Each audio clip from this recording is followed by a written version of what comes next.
आत्मा का पेट कैसे भरे, इसका भी एक तरीका है, बाय प्रेयर एंड ग्रेटिट्यूड।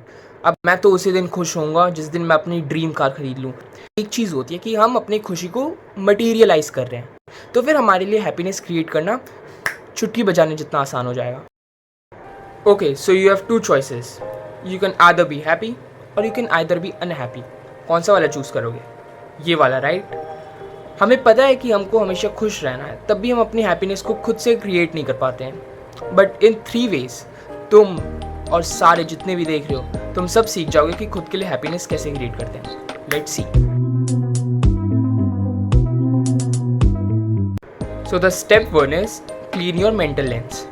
अब तुमने नोटिस किया होगा कि नहीं, बट जब भी हम चाय या कॉफ़ी पीते हैं तो फिर हमारे यहाँ लेंसेज पे फॉग इकट्ठा हो जाती है, जो कि हमें आगे देखने के लिए बहुत ही ज़्यादा दिक्कत करता है। इन रियल लाइफ हमारे fear, anxiety, stress, past traumas, ये सारी चीज़ें इकट्ठा होकर हमारे लिए फॉग टाइप आगे के लिए क्रिएट करती हैं, जिसके चक्कर में हम लोग को यही नहीं पता होता कि आगे हमारे लिए क्या आने वाला है और हमारे लिए बेस्ट डिसीजन क्या होगा। तो मेरे को पता है ये मुश्किल होगा, क्योंकि पास्ट ट्रॉमास सबके होते हैं, उनको तुम हटा तो नहीं सकते, बट उनको एक्सेप्ट करके मूव ऑन करो और अपने माथे के जो भी दिमाग के लेंसेज हैं उनको साफ करो, जितने भी डर हैं उनको साइड करो और एक अच्छे फ्यूचर की तरफ अपना कदम आगे बढ़ाओ। Simple. So the second step is feed your spirit daily. अब देखो, हमें खुद का पेट भरने के लिए क्या चाहिए होता है? खाना, पानी, दारू, सुट्टा, बस। बट जब बात आत्मा की आती है तब बात थोड़ी अलग हो जाती है। आत्मा का पेट कैसे भरे, इसका भी एक तरीका है, बाय प्रेयर एंड ग्रेटिट्यूड।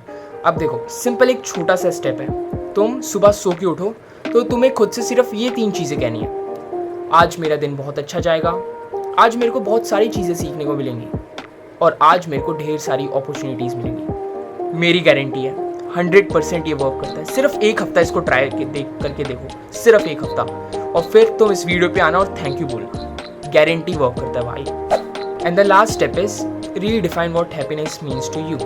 अब देखो यार, हम में से बहुत सारे लोग ऐसे होते हैं कि जो बोलते हैं मैं तो उसी दिन खुश होऊंगा जिस दिन मैं अपनी ड्रीम कार खरीद लूँ, मैं तो उसी दिन खुश होऊंगा जिस दिन मैं अपने मम्मी पापा को उनके नए घर में शिफ्ट कर दूँ। बहुत अच्छी चीज़ है, नो डाउट, बट इससे एक चीज़ होती है कि हम अपनी खुशी को मटीरियलाइज कर रहे हैं। हम अपने सबकॉन्शियस माइंड को ये बता रहे हैं कि हम तभी खुश होते हैं जब हम कोई नई चीज़ खरीदते हैं। अब इससे होता क्या है, हम पूरी लाइफ टाइम में, मान लो 75 ईयर्स हम जिएंगे, तो हम कितने कार्स खरीद सकते हैं? 3, 4, 5? कितने घर खरीद सकते हैं? 2, 3? तो ये इन टोटल यानी हम सिर्फ ज़िंदगी में 8-10 बार ही खुश होंगे? नहीं ना। बट अगर हम अपने दिमाग को इस तरीके से बताएं कि हमें हर छोटी से छोटी चीज़ में खुशी मिल रही है, जैसे कि सनसेट, जैसे कोई नया फूल, या अभी कभी हम लोग कहते हैं घास पे चल रहे हैं वो, या बच्चे खेल रहे हैं तो उसको देख के हम अपनी नॉस्टैल्जिया वाले डेज को फील कर रहे हैं। अगर हम उन छोटी छोटी चीज़ों में खुशी ढूंढेंगे तो फिर हमारे लिए हैप्पीनेस क्रिएट करना चुटकी बजाने जितना आसान हो जाएगा। और सबसे बड़ी बात, अगर हम छोटी चीज़ों को अप्रिशिएट नहीं करेंगे तो बड़ी चीज़ों की वैल्यू नहीं समझ पाएंगे। अब देखो यार, जेफ बेजोस भी एक टाइम पे दुनिया का सबसे अमीर आदमी था, बट बीवी तो तुम्हारे और मेरे पापा को ही सबसे अच्छी मिली ना। इस तरीके से सोचो, जब नए पर्सपेक्टिव खोलेंगे ना तो लाइफ में एक अलग ही लेवल का थ्रिल आता है।